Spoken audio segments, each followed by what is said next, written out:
Okay, welcome to another episode of Dirt Cheap Daily. This is day 6 of the head gasket build, basically week 2. So today, here's how it sits right now. I have the whole timing cover off, all the oil pump, water pumps off, the cam sprockets are off. I need to, from this point, take off my valve covers and disassemble my cams on each head, and then I'll be able to pull the heads off. So hopefully by the end of today, my goal is to have the heads off so that I can take the heads home with me, resurface them in my garage, and then be ready to go back on Monday and get this thing assembled and have it ready to go driving by next weekend at the latest. So that's kind of the goal for today. I'm really hoping I have enough time. Things kind of go slower than I think they would. I think a big part of it is just kind of a non-familiar workspace, and I'm not really familiar with all the tools and the way I have them organized because they're not mine. So I think that slows me down a little bit. This is also the first time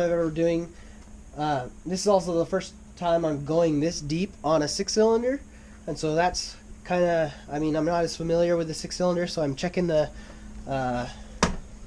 factory service manual, making sure everything is the way it's supposed to be. I'm being pretty meticulous with the way I'm organizing my bolts and my parts so that I can get them back on the car pretty simply without any confusion. So what I wanted to do first today, there are a bunch of these O-rings that sit between the rear cover and the actual engine, and I wanted to make sure that my gasket kit that I bought actually has those, because if it doesn't, I need to order those ASAP and get them here, because I'm going to be ready to put this thing back together. And we'll see where we are.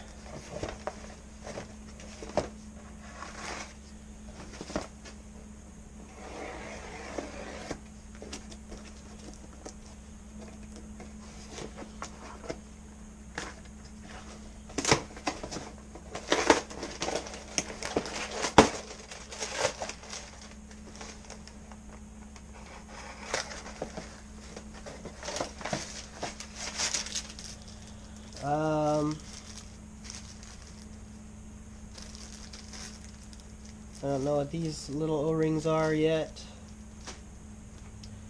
It looks like that is a water pump gasket or thermostat gasket. There's my intake gasket or throttle body. Here's intake gaskets, valve cover gaskets. Not sure what that one is yet. My exhaust manifold gaskets. EGR, I think. I have no idea what this one does. And then my head gaskets.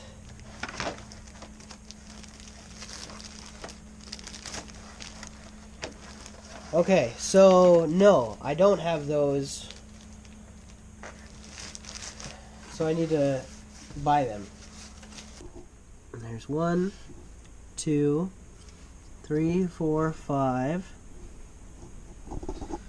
6, 7, 8 of that size. And there's 1, 2 of that size. There's 2 of that size, and there's 1 of that size, I think. So I need to order those, and basically at this point I'm willing to pay whatever because I need them. So I'll go check and see if a local parts store has them. If they don't, I will be paying a lot for one-day shipping, either on Amazon or Rock Auto, or some kind of expedited shipping, because I need those as fast as I can.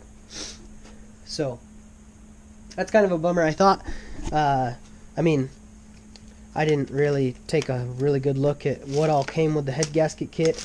Seems like that should come with head gasket kit. It comes with valve stem seals. All the Felpro head gasket kits do. But it comes with a bunch of stuff, and it seems like that should kind of be included in that, because you have to replace those when you replace head gaskets. The other thing I might do, I might actually buy them from Subaru. I'll call the parts department maybe this afternoon and see if they have any in stock, and then I can go pick them up on Monday morning. Well, maybe not. Monday morning is Martin Luther King Day. Well, Monday is. I don't know if they're open or not, but might also put a damper on how much I'm able to get done on this. Weekends and holidays kind of mess up the normal day-to-day workings, so we'll see. And I mean, really the big,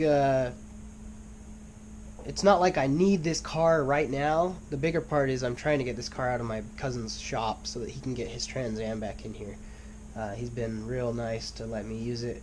I feel bad for taking it for so long, even though there's been some setbacks that I can't do a whole lot about. So, anyway, yeah, that's where we're at today. Next thing is these valve covers. Let me look at the factory service manual really quick and see what it says to do first, but I think I'm going to be pulling off, I think these are oil lines or something.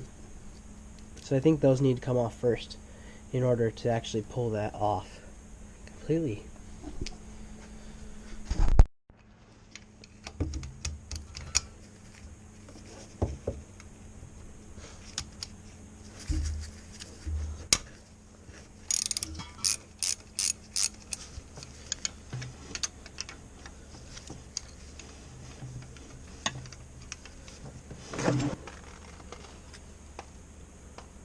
Alright, so these guys are just like they're standard banjo fittings, and so there should be a copper gasket, like a little copper washer on each side of it.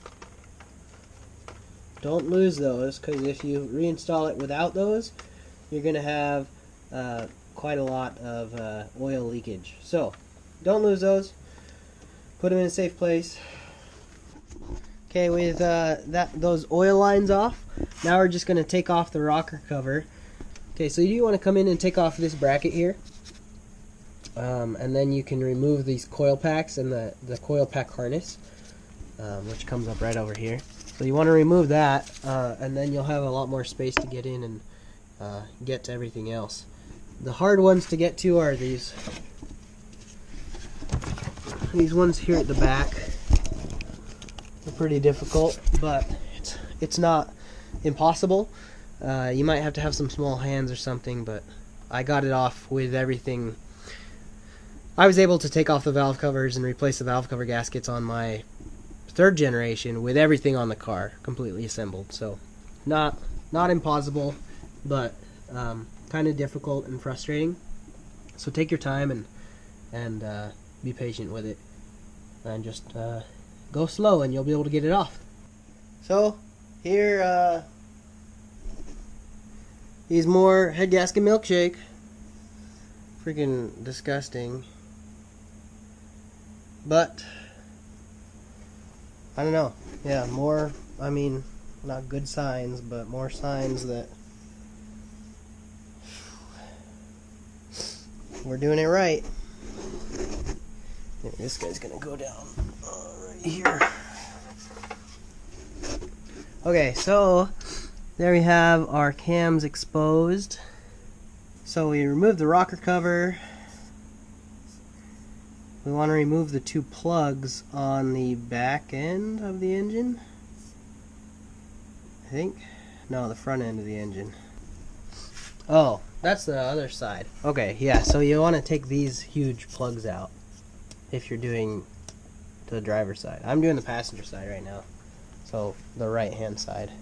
Loosen the camshaft bolts equally, a little at a time, in alphabetical sequence shown in the figure. So right here is really important. So take a screenshot of that, or yeah, do what you're gonna do. Is there a right hand one of these too?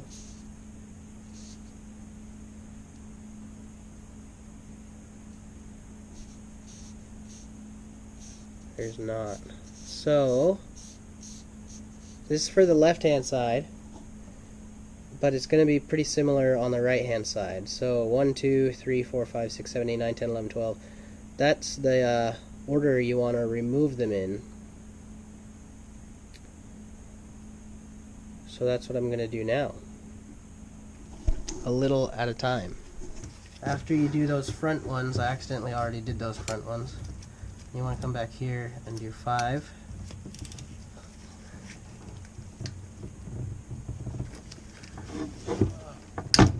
Six. Come here and do 7, 8, 9, 10. Basically, the goal of this is just to make sure the camshaft doesn't get bent.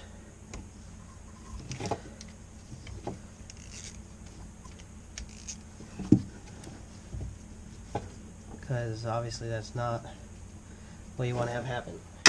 So before I pull this all the way off, I'm going to make room over on my workbench so that I can set this up in a good position. Okay, I got this side off as well.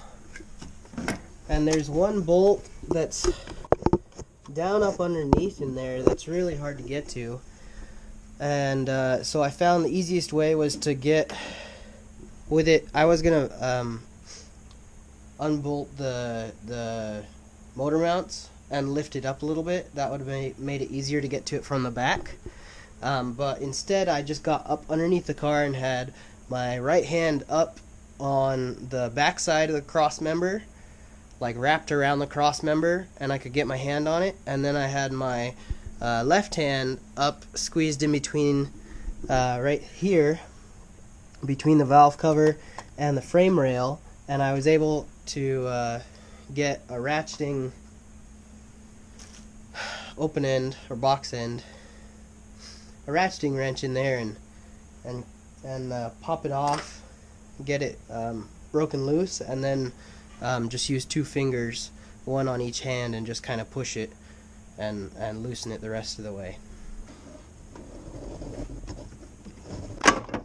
Like that. A little more yummy milkshake for you. Anyway, that does drain out the back, and so make sure to have something ready for it. Yeah, then we do the same thing for this one, and I didn't loosen these ones all the way. We do need to pull these 2 off, and I think those 2 are actually part of the torquing sequence. So we go back to our handy dandy service manual. You actually remove those 2 plugs first, and then there's bolts underneath those plugs. That's cool. We're gonna go ahead and pull this head off, the passenger side head off. I still need to get the cams off of this side, but I don't have a Allen head that's big enough to get this off, and I have a hex, like a Torx, that's big enough that started loosening this, but I can't actually fit it between the rail yet. So yeah, for now I'm gonna see if I can just get that other head off. So, loosening sequence. This is the front of the engine, and so we want to do the back one on the lower end first, and then come up and do a cross, down, 4, 5, 6, 7, 8. 4, 5, 6, 7, 8. Yeah, so there's your loosening sequence. And this is just a number 10 hex, metric, hex head, bit, thing. Anyway, and so yeah, those plugs are bigger than a 10, and I don't have bigger than a 10 right now. I'm going to go get one, obviously, but for now I'm going to see if I can get this head off, because that would be really nice to be able to actually get one of the heads off. Also, watch your lifters so your lifters don't fall out. You don't want them to fall out.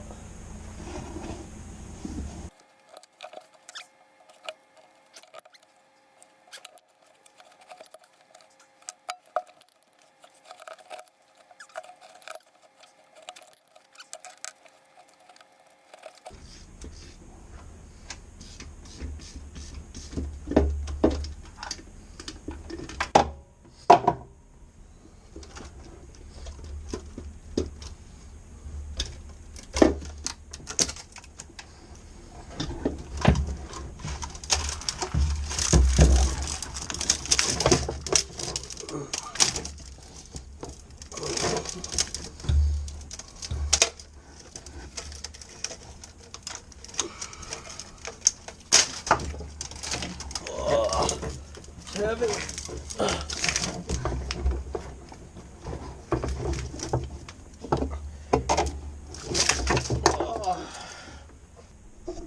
Okay, so I've been trying to get this second bung out, and it's been a real bugger. And so what I just did was pull off the two engine mount, just the bottom bolt on the bottom side of the subframe, drop those, and then I have the engine jacked up with that big chunk of wood on the oil pan, and I jacked it up higher than the bolts, and then it's high enough to actually get on here. I did have to modify this fitting, or this head. I had to cut the back off, and I had to cut some of the end of it off, and I'm actually using a Torx. It's a T60.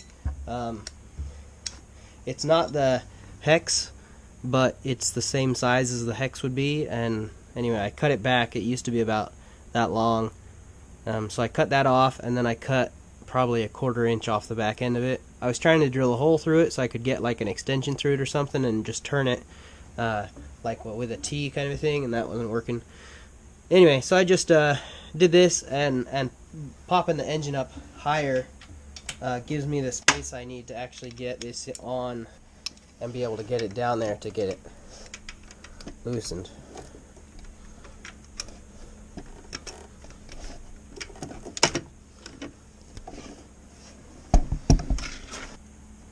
And these really are just caps. There's a bolt that sits right behind them. They look like they have some kind of thread lock on them. Anyway, that's that. I was taking a little bit of a break for to ease my frustrations with that, and so I came over here and made sure all of my lifters were how they were supposed to be, and I just cleaned off both cams, wiped them down with a clean paper towel, and went ahead and put the cams back on. There's just the two end plates. They aren't torqued or anything. They're just barely snugged down slightly tight. Then this way I can tip the head over, and I won't have to worry about the lifters falling out or anything. So here's the head. It's kind of oily right now, but yeah, it looks pretty good. I'm gonna go ahead and I need to wipe it down first and get the gunk off of it. I mean, that's the big part of this, was just getting the heads off. Doing it in the car isn't really that the only issue with doing it in the car that I've found is just that one, those caps. Those are those caps, and I guess getting the back of the valve cover off. But I mean, replacing just the valve cover, you should be able to do that in the car. And so if I would have jacked it up like this, and I'm just going to leave it here like this for now. I almost was able to do the whole thing with it down. If I had the right tools, I could do it without even jacking the engine up. It is a whole lot easier. It gives you a lot more space if you do jack it up a little bit. So you don't have to take the engine out. Just kind of give it a little extra space between the frame rails, and yeah, it's doing everything I need it to. And so I'm gonna go ahead and pull these cams off. Same thing we did on the other side. So 1, 2, 3, 4. Anyway, loosening those evenly. Take the cams off. I need to clear a spot over here to put the cams. Maybe grab some cardboard and go ahead and stick that head in the back of the car right now. Anyway, and then I'll pull this head off, and that'll be it for today. I'm gonna take the heads home with me. It's Saturday. What time is it? It's 4:30. So I'm here actually a whole lot longer than I was planning on being. I was gonna take off at about 2:30, and I've been working to get this that plug out for about an hour. But I figure tomorrow's Sunday, and I don't really like to work on Sundays, and so it's a nice rest day. And so if I do anything, I'm just going to have the heads at home, and I'll be able to resurface them. Also, if depending on what's my wife and I are doing tonight, If it's pretty chill, then I might take these into the garage and start resurfacing them in the garage tonight. Might do a little bit tomorrow, but it'll probably be Monday morning before I get to anything.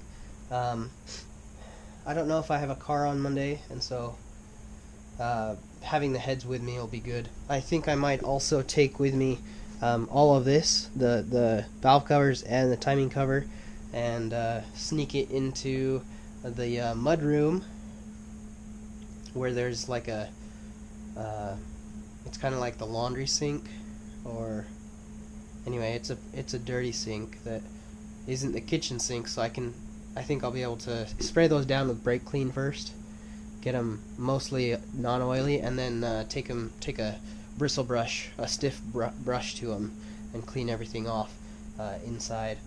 And so those will be clean and nice and ready. Also on Monday when I come back, I need to remember to bring my vacuum. I have a little tiny shop vac, and just clean off the top of the engine. Make sure everything is kind of clean as I'm getting ready to put everything back together. That's kind of a really key thing, is that it's clean. It's kind of hard to do in a dirty garage, but it's pretty important. Anyway, so I'm gonna go ahead and pull that head off and everything. Probably won't show it because I showed you the one side, and it's gonna be the exact same thing, with the exception of those two, those plugs. Anyway, today was a really good day. Finally was able to get the heads off. Really happy with the progress I made. It's taken a lot longer than I wanted, and there was way more hiccups than I initially figured into this job, but you know, you just push through it and realize that, you know, something's got to happen. Worst case scenario, I was going to pull the engine. Luckily I didn't have to. I was able to get everything off without pulling it. The biggest thing is just having the right tools. I mean, having the right router, or having the right tools is really important, or being able to make your tools work, like I did with that little Torx bit. It was too long, and so I cut one end off, and it was almost short enough, and so I cut the other end off, and it was still, I only needed about a 1/16 of an inch to get it down in there, and so lifting up the engine gave me everything I needed. And then with that timing cover, you know, I went and bought a Dremel, knowing that would be the right tool. I didn't buy the right Dremel though. There was only a $40 difference between the Dremel that I wanted and the Dremel that I settled for, and the Dremel that I settled for was garbage. And I mean, I probably could have done it the same with a Jank brand Dremel tool. They had one there for like $35 that was plug-in and a variable speed. I should have bought that one instead of thinking, oh, cordless, yeah. You know, I've been really spoiled with my Porter cables, because I don't have to charge those 20-volt lithiums very often, and I have all the power I need. And I forget that most other cordless tools aren't Porter cable. So, anyway, yeah, that's kind of the rundown for this week. But I got a lot done, and it's been kind of a longer day than I thought. I got here at noon. Yeah, I got here at noon, and it's 4:30. So I put in a good 4.5 hours. Probably going to be 5 hours by the time I get this head off, and everything back to where I want it to be when it's waiting for me on Monday. One of the other things I did that I don't think I said, I went ahead. So there's this feed line to the power steering that it's a non-pressurized line, and so I pulled it off, and it gave me a lot more flexibility with the power steering pump, because this was kind of just getting in the way. And so now it only has one line that's connected to it, and so I can shove it back up there with the AC unit, and they're totally out of the way. The hoses aren't bent up or anything with crazy kinks or anything like that. And so that's another thing I would suggest. Just get those things up out of the way, because it makes it a lot easier to work with down here. But yeah, that's it for today. Thanks for watching. you know, hit that subscribe button. I'm not sure when I'll post the next video, but you know, I'm going to be working on this, so it should be pretty soon. I might do just a video on just resurfacing the heads at home, and then another one of the reassembly. Those might be one episode, they might be 2 episodes. I'm not sure. Thanks for watching. We'll see you in the next episode. Go ahead and comment and let me know if there's something I should have done, or if you have a way of doing it besides just pulling the engine. Anyway, I'm getting tired. I got a stuffy nose again, and I didn't bring any tissues to the shop. So, yeah. See you next time.